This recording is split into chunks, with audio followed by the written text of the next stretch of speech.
True, nervous, very, very dreadfully nervous I had been and am. But why will you say that I am mad? The disease had sharpened my senses, not destroyed it, not dulled them. Above all was the sense of hearing acute. I heard all things in the heaven and in the earth. I heard many things in hell. How then am I mad? Hearken, and observe how healthily, how calmly I can tell you the whole story. It is impossible to say how first the idea entered my brain, but once conceived, it haunted me day and night. Object there was none, passion there was none. I loved the old man. He had never wronged me, he had never given me insult. For his gold I had no desire. I think it was his eye. Yes, it was this. One of his eyes resembled that of a vulture, a pale blue eye with a film over it.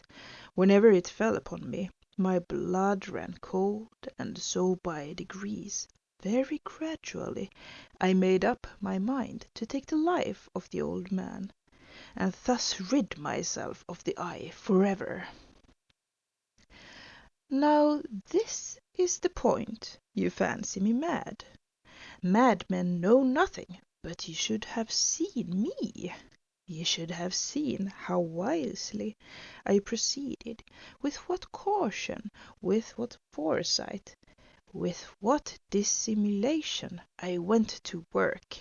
I was never kinder to the old man than during the whole week before I killed him, and every night about midnight I turned the latch of his door and opened it, oh, so gently.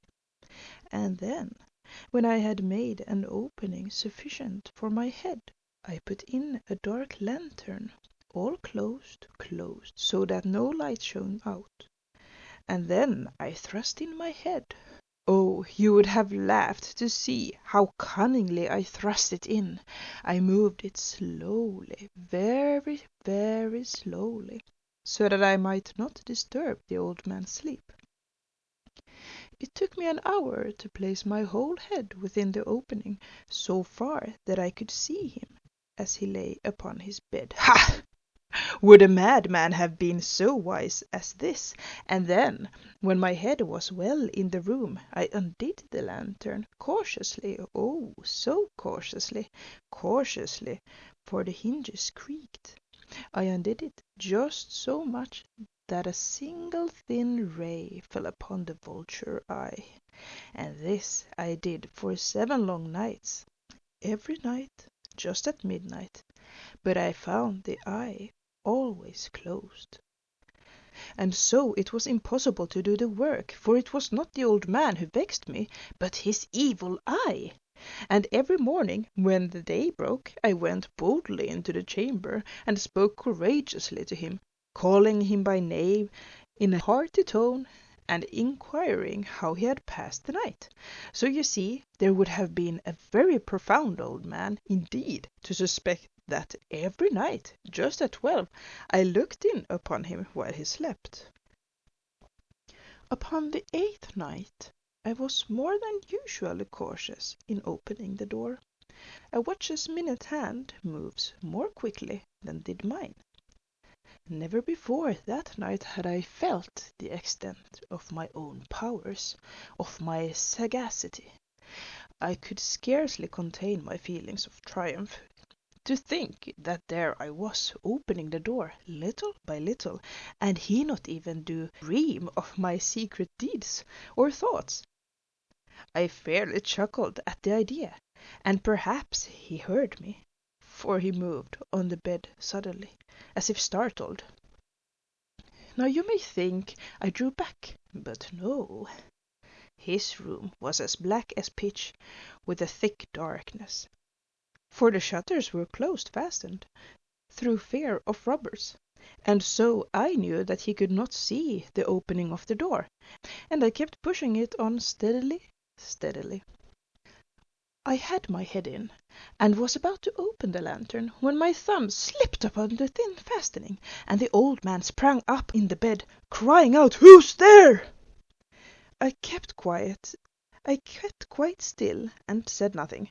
For a whole hour I did not move a muscle, and in the meantime I did not hear him lie down. He was still sitting up in the bed listening, just as I have done night after night, hearkening to the death watches in the wall. Presently I heard a slight groan, and I knew it was the groan of mortal terror. It was not a groan of pain or grief. Oh no, it was the low, stifled sound that arises from the bottom of the soul when overcharged with awe. I knew the sound well.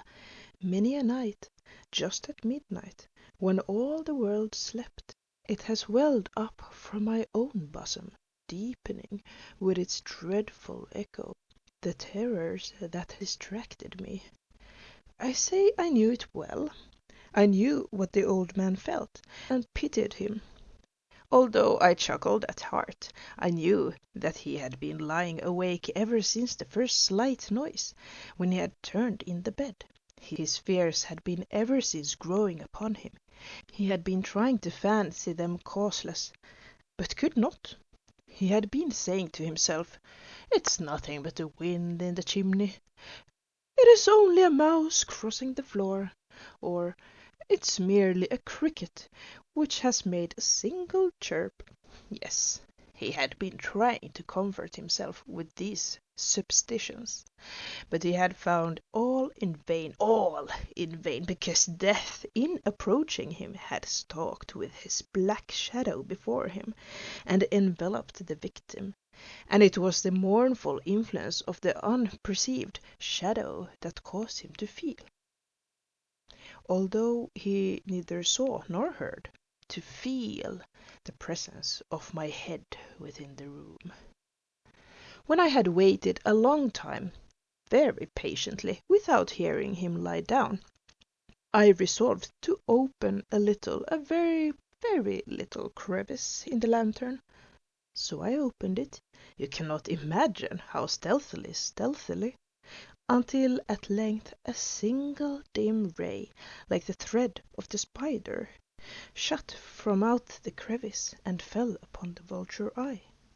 It was open, wide open, and I grew furious as I gazed upon it. I saw it with perfect distinctness, all a dull blue, with a hideous veil over it that chilled the very marrow in my bones, but I could see nothing else of the old man's face or person, for I had directed the ray as if by instinct precisely upon the damned spot.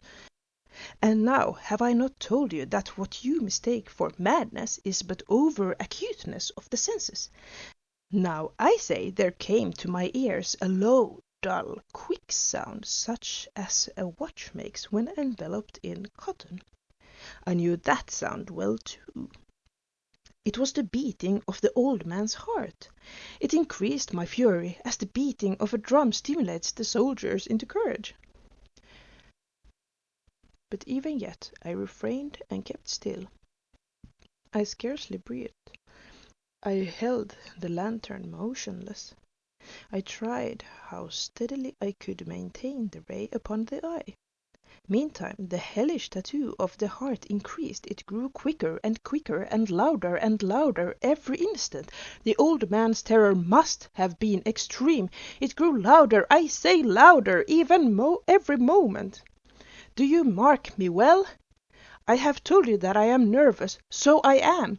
And now, at the dead hour of the night, amid the dreadful silence of that old house, so strange a noise as this excited me to uncontrollable terror. Yet for some minutes longer I refrained and stood still. But the beating grew louder. I thought the heart must burst, and now a new anxiety seized me. The sound would be heard by a neighbor. The old man's hour had come. With a loud yell I threw open the lantern and leaped into the room. He shrieked once only. In an instant I dragged him to the floor and pulled the heavy bed over him. Then I smiled gaily to find the deed so far done. But for many minutes the heart beat on with a muffled sound. This, however, did not vex me. It would not be heard through the wall. At length it ceased. The old man was dead. I removed the bed and examined the corpse. Yes, he was stone dead. I placed my hand upon the heart and held it there many minutes. There was no pulsation. He was stone dead. His eye would trouble me no more. If still you think me mad, you will think so no longer when I describe the wise precautions I took for the concealment of the body. The night waned, and I worked hastily, but in silence. First of all, I dismembered the corpse. I cut off the head and the arms and the legs. I then took up 3 planks from the flooring of the chamber and deposited all between the scantlings. I then replaced the boards so cleverly, so cunningly, that no human eye, not even his, could have detected anything wrong. There was nothing to wash out, no stain of any kind, no blood spot whatever. I had been too wary for that. A tub had caught it all. Ha! When I had made an end of these labors, it was 4 o'clock. As the bell sounded the hour, there came a knocking at the street door. I went down to open it with a light heart, for what had I now to fear? There entered 3 men, who introduced themselves with perfect suavity as officers of the police. A shriek had been heard by a neighbor during the night. Suspicion of foul play had been aroused. Information had been lodged at the police office, and they, the officers, had been deputed to search the premises. I smiled, for what had I to fear? I bade the gentleman welcome. The shriek, I said, was my own in a dream. The old man I mentioned was absent in the country. I took my visitors all over the house. I bade them to search well. I led them at length to his chamber. I showed them his treasures, secure, undisturbed. In the enthusiasm of my confidence, I brought chairs into the room and desired them here to rest from their fatigues, while I myself, in the wild audacity of my perfect triumph, placed my own seat upon the very spot beneath which reposed the corpse of the victim. The officers were satisfied. My manner had convinced them. I was singularly at ease. They sat, and while I answered cheerily, they chatted of familiar things. But ere long, I felt myself getting pale and wished them gone. My head ached, and I fancied a ringing in my ears. But still they sat, and still chatted. The ringing became more distinct. It continued and became more distinct. I talked more freely to get rid of the feeling, but it continued and gained definitiveness, until at length I found that the noise was not within my ears. No doubt I now grew very pale, but I talked more fluently and with a heightened voice. Yet the sound increased, and what could I do? It was a low, dull, quick sound, much such a sound as a watch makes when enveloped in cotton. I gasped for breath, and yet the officers heard it not. I talked more quickly, more vehemently, but the noise steadily increased. I arose and argued about trifles in a high key and with violent gesticulations, but the noise steadily increased. Why would they not be gone? I paced the floor to and fro with heavy strides, as if excited to fury by the observations of the men, but the noise steadily increased. Oh God, what could I do? I foamed, I raved, I swore, I swung the chair upon which I had been sitting, and grated it upon the boards, but the noise arose over all and continually increased. It grew louder, louder, louder, and still the men chatted pleasantly and smiled. Was it possible they heard not? Almighty God, no, no, they heard, they suspected, they knew. They were making a mockery of my horror. This I thought, and this I think, but anything was better than this agony. Anything was more tolerable than this derision. I could bear those hypocritical smiles no longer. I felt that I must scream or die. And now, again, hark! Louder, louder, louder, louder! Villains! I shrieked. Dissemble no more.